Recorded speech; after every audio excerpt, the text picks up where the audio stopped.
नमस्कार दोस्तों, हमारी आज की कहानी है अहोई की सरगी। हेलो, आवाज़ आ रही है?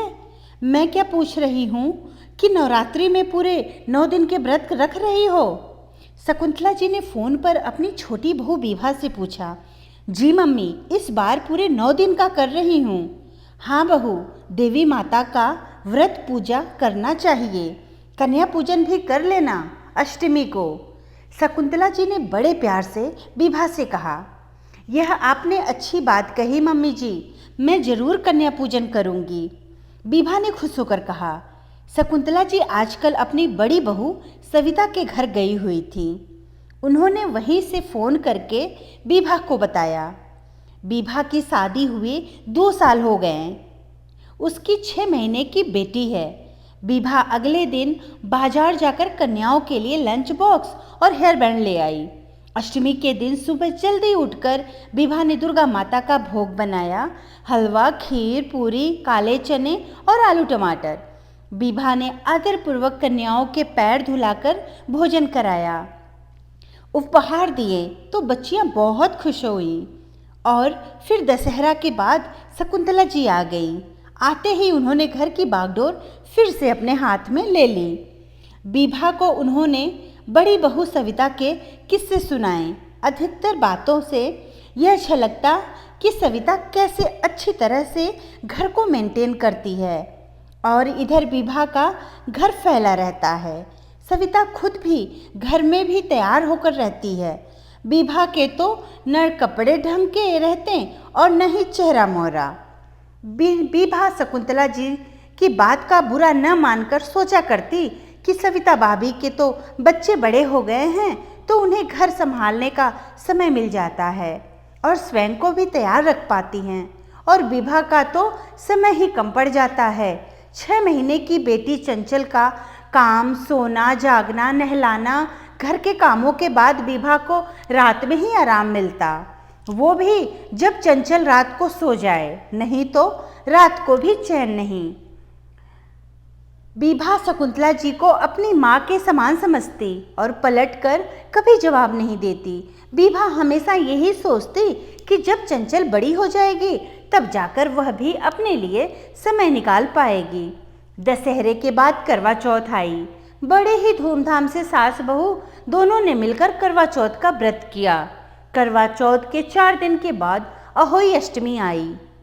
उस दिन के लिए भी विभा इस बार उत्साहित है।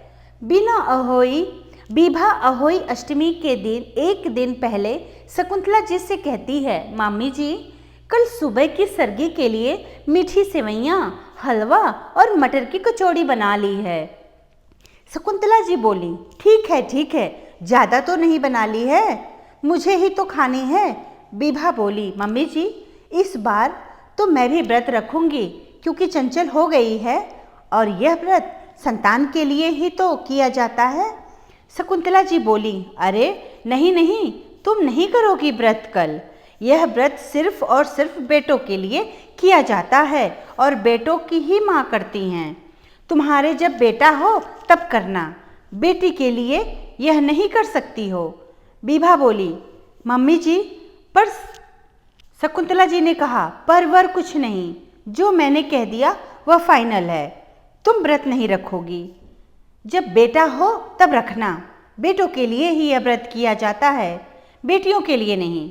विभा यह सुनकर बोली, मम्मी जी अभी थोड़े दिन पहले आपने कहा था कि नवरात्रि के व्रत पूरे 9 दिन का कर रही हो। अच्छा है, देवी माता के व्रत हैं।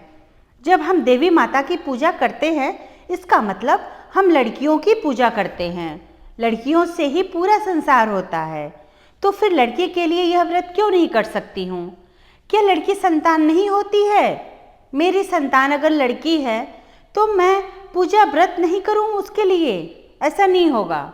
मैं चंचल के लिए व्रत रखूँगी क्योंकि मेरा यह मानना है कि यह व्रत संतान के लिए किया जाता है। बेटा हो या बेटी हो यह मायने नहीं रखता।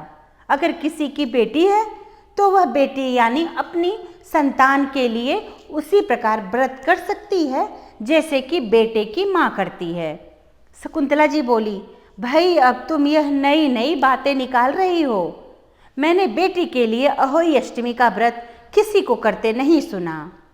विभा बोली, मम्मी जी, यह व्रत संतान की विद्या, बुद्धि, आयु वृद्धि और भलाई के लिए किया जाता है। उसके शुभ के लिए किया जाता है, कुशल मंगल कामना के लिए किया जाता है। तो सिर्फ बेटे के लिए क्यों, बेटी के लिए क्यों नहीं? आज से ही हम नई शुरुआत करते हैं। आप इसमें मुझे अपना आशीर्वाद दीजिए और मेरा साथ दीजिए। शकुंतला जी की समझ में अब तक आ चुका था कि विभा बहू ने कभी भी उनके आगे मुंह नहीं खोला, जवाब नहीं दिया। अगर आज वह कुछ कह रही है तो उसकी बातों में सच्चाई है। हालांकि पहले दृढ़ता से विभा को उन्होंने मना कर दिया, पर अब उनको भी बहू का तर्क समझ में आ गया कि संतान तो संतान है, भले ही लड़का हो या लड़की। शकुंतला जी बोली, मैंने कभी इस दृष्टि से सोचा ही नहीं। अब कल मैं भी दोनों बेटों के साथ साथ बेटी आशा के लिए भी व्रत रखूंगी। आशा शकुंतला जी की बेटी है जो दोनों बेटों से बड़ी हैं। आशा की दूसरे शहर में शादी हुई है। विभा ने लबक कर शकुंतला जी का आशीर्वाद लिया और रसोई समेटने चली गई। सुबह जल्दी उठकर सरगी भी तो करनी है। धन्यवाद दोस्तों, कहानी अच्छी लगी तो लाइक और सब्सक्राइब जरूर करिएगा और दोस्तों के साथ शेयर भी जरूर करें।